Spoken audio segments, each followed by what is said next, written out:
यूं तो पत्रकार जीवन भर दूसरों की लड़ाई लड़ता है और इसी में कई बार वह अफसरों की आंखों में चुभने भी लगता है। कुछ ऐसा ही हादसा हुआ है उत्तर प्रदेश के महाराजगंज जिले में 13 सितंबर 2019 को। इसके बाद 5.25 साल तक लंबी लड़ाई के बाद सुप्रीम कोर्ट ने जो ऐतिहासिक आदेश दिया है वह न सिर्फ देश भर के 140 करोड़ लोगों के लिए एक नजीर बन गया है, बल्कि राज्य सरकारों के अवैध ढंग से चलने वाले बुलडोजर के पहियों पर एकाएक ब्रेक लगा दिया है। लेकिन सवाल ये है कि आखिर उन्होंने ये लड़ाई कैसे जीती, क्योंकि अपने देश में सिस्टम से लड़ना यानी कि लोहे के चने चबाने जैसा है। चलिए आपको इस पत्रकार के घर गिराने से लेकर सुप्रीम कोर्ट के उनके हक में फैसला सुनाने तक की पूरी कहानी सुनाते हैं। दरअसल पूरा मामला है 185 करोड़ रुपए की लागत से बनने वाले नेशनल हाईवे 730 के सड़क निर्माण का। सड़क के भ्रष्टाचार के बारे में जब पत्रकार ने खबर लिखी तो वह जिले के मनबड़ और तानाशाह जिलाधिकारी और नेशनल हाईवे के भ्रष्ट इंजीनियरों की आंखों में खटकने लगा।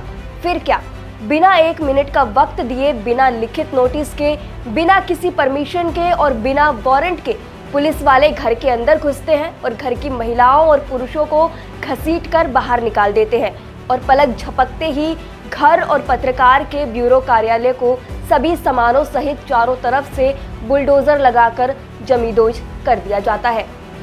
याचिकाकर्ता पत्रकार ने इसके बाद इस जुल्म व अत्याचार को लेकर सुप्रीम कोर्ट को 4 पन्ने की शिकायती पत्र लिखा, जिसका खुद संज्ञान देश की सर्वोच्च अदालत सुप्रीम कोर्ट ने लिया और इस पत्र को ही रीट में बदल दिया और फिर शुरू हुई मामले की व्यापक सुनवाई। इस मामले में लंबी अदालती लड़ाई के बाद तारीख 6 नवंबर 2024 को सुप्रीम कोर्ट के मुख्य न्यायाधीश रहे डॉक्टर DY चंद्रचूड़ के नेतृत्व वाली 3 सदस्यीय खंडपीठ का ऐतिहासिक फैसला आया।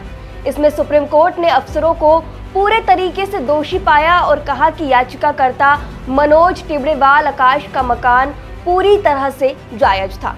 इसके बाद गैर कानूनी तरीके से पैतृक मकान को ध्वस्त कर दिया गया, जो पूरी तरह से असंवैधानिक काम है।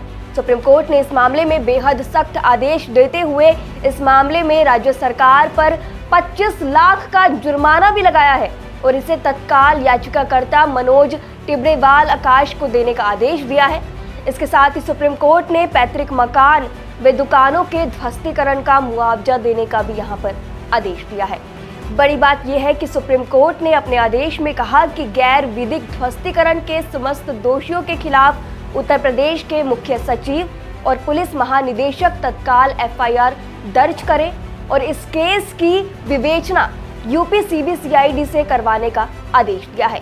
इसके बाद 30 दिसंबर की रात महाराजगंज कोतवाली थाने में सुप्रीम कोर्ट के आदेशानुसार अपर मुख्य सचिव गृह और पुलिस महानिदेशक ने मुकदमा अपराध संख्या 629 2024 धारा 147, 167, 168, 323, 504, 506, 427, 552, 342, 336, 355, 420, 467, 468, 471 और 120वीं के अंतर्गत FIR दर्ज की।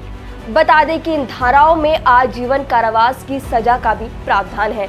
इस FIR में तत्कालीन IAS, IPS, PCS, PPS, NHPWD के इंजीनियरों, नगर पालिका के EO, पुलिस इंस्पेक्टरों, सब इंस्पेक्टर्स, LIU इंस्पेक्टर्स और ठेकेदार सहित 26 नामजद और कई अन्य अज्ञात शामिल हैं। बता दें कि इस मामले में भारतीय प्रशासनिक सेवा के अधिकारी अमरनाथ उपाध्याय, जो सितंबर 2019 में महाराजगंज के DM थे, उनके साथ 26 अन्य लोगों के खिलाफ 16 से अधिक आरोप लगाए गए हैं, जिसमें सड़क चौड़ीकरण के नाम पर टिबरेवाल के घर को मनमाने ढंग से ध्वस्त करना, आपराधिक साजिश रचना, कानून की अवहेलना और दस्तावेजों के साथ जालसाजी आदि शामिल है।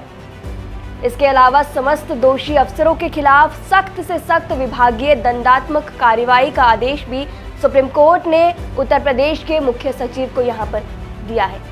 आपको याद होगा कि कुछ दिन पहले ही झांसी से एक दिल दहला देने वाला वीडियो सामने आया था, जहां पर बुलडोजर गरीबों की सब्जियों पर चला था। इसको लेकर खूब विवाद भी हुआ। हालांकि ये मामला पुराना है, लेकिन बुलडोजर की मनमानी कार्रवाई पर अधिकारियों की गैर कानूनी तरीके से किसी का घर, किसी की सब्जियां, किसी का कोई भी मकान आदि ध्वस्त करना, इस पूरे मसले पर और बुलडोजर की कार्रवाई पर आपकी क्या राय है, हमें कमेंट सेक्शन में जरूर बताएं। शुक्रिया।